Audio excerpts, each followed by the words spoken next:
You're on your 80s kick tonight, I see, my friend. Shelley Winter Show live, local, topical, and relevant. All right, let's get right to it. This story troubles me. It troubles me a lot.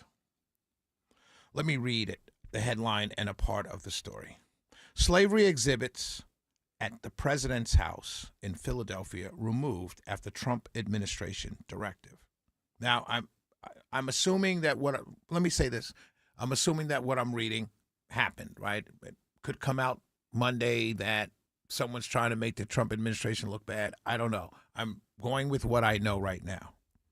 On Thursday afternoon, the action cam captured NPS staffers, that's National Park Service staffers, taking down boards and panels that told the stories of Austin, Christopher Shields, Giles, Hercules, Joe Richardson, Maul, Wunny Judge, Paris, and Richmond. These people were the enslaved Africans who served George Washington. The president's house is in Philadelphia, and it's the George Washington's house when it was in Pennsylvania, when he lived in Pennsylvania, right? And it's 9 enslaved people who lived in the president's house and were owned by George Washington.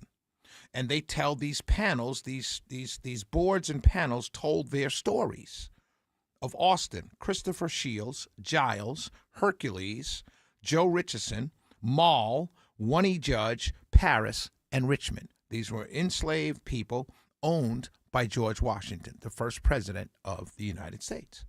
And so they took the panels down talking about their lives. Now, there's a lawsuit going on. They wanted this slavery memorial at the president's house for decades. They were trying to get it for decades, and they finally did. And so they took it down. Now, I don't know if it was dominating the president's house. I don't know. It could have been, it was too much. I don't know. I know they fought for decades to get it put in this president's house because it is a part. They were there, right? If you're going to have the president's house in Pennsylvania, you must talk about the people that served and worked who were enslaved by the president, George Washington. I mean, it's a part of the story. And so what irked me about this story, and let me get to the bigger picture here, okay, is that during the election, 2023, 2024, I went on television, I went on podcasts, I went on panel discussions. This show, all of 23, all of 24, this show could have easily been named Donald Trump for President show. All right? I pushed, I cajoled, I convinced, I preached, I extolled the virtues of electing Donald Trump for president in 2024. So I have a role to play. I had a role to play in his being elected.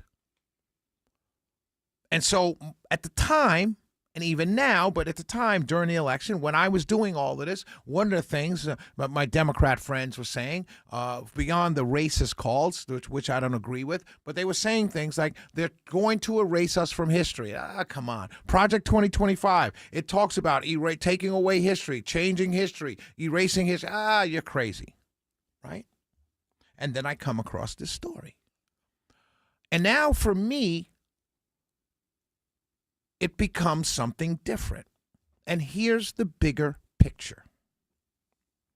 These are the kinds of things that you do unnecessarily.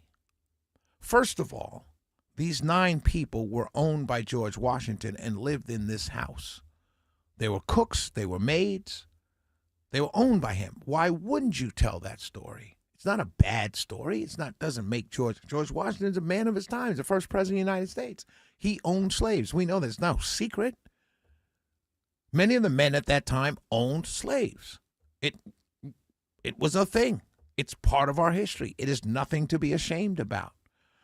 Actually, it's to be celebrated because we went from that to here is the celebration. That is the celebration. So you don't get rid of it. So now, my Democrat friends say, see, Shelley? I don't want to hear that. I don't want to hear that at all. But here's the bigger picture, my friends. Every single Republican, conservative, Trump supporter, after the election, myself included, said the exact same thing. Donald Trump got a record number of black voters, particularly black men. Remember, I said it. 23% of black men voted for Trump. Yeah, look at, we're getting black voters now.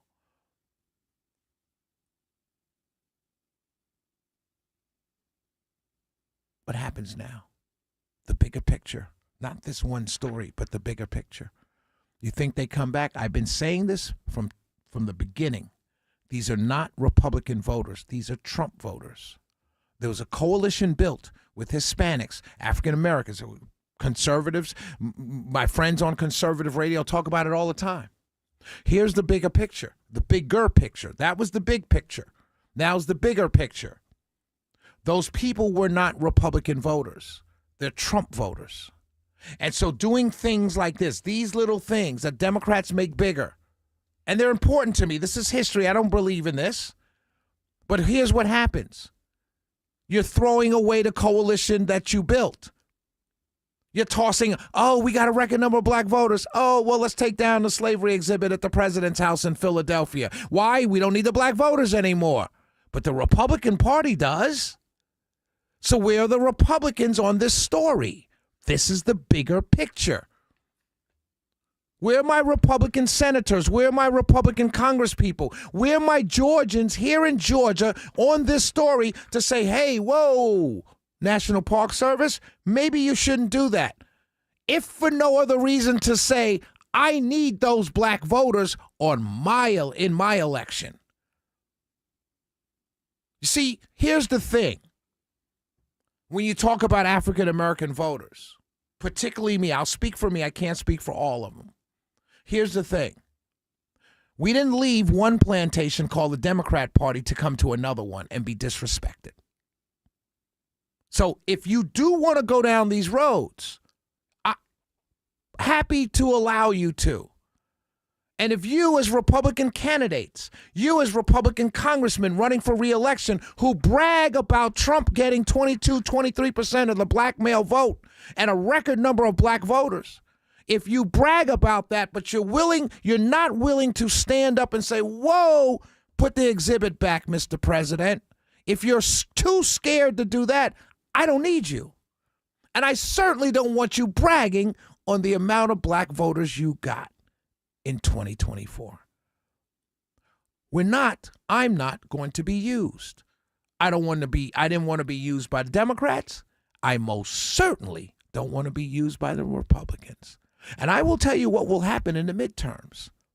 That 22% black male turnout, yeah, there'll be a bunch who will listen to this video and they'll say, oh, well, he's bugging out, who cares? Yeah, there'll be a bunch of those. They're doing it for clicks and views. But the vast majority of that 22% of black men that turned out for Donald Trump but are not Republican voters, as I've been telling you from the very beginning, they will look at the Republicans who are quiet on things like this, and this being a big issue, they'll look at you and say, you don't care about me either. So I'm either going to stay home or I may, and don't be surprised if I do, I may just pull the lever for your Democrat opponent, if for no other reason to show you that we will not be disrespected as black conservatives. This is wrong. And white Republicans who brag about the turnout for Donald Trump with black voters know it's wrong. You know it's wrong. And so if you don't say anything, your silence means more to us than the actual action of pulling down the panels and boards of the lives of 9 people who were owned by George Washington at the president's house in Philadelphia. Shelley Winter Show. We'll be right back.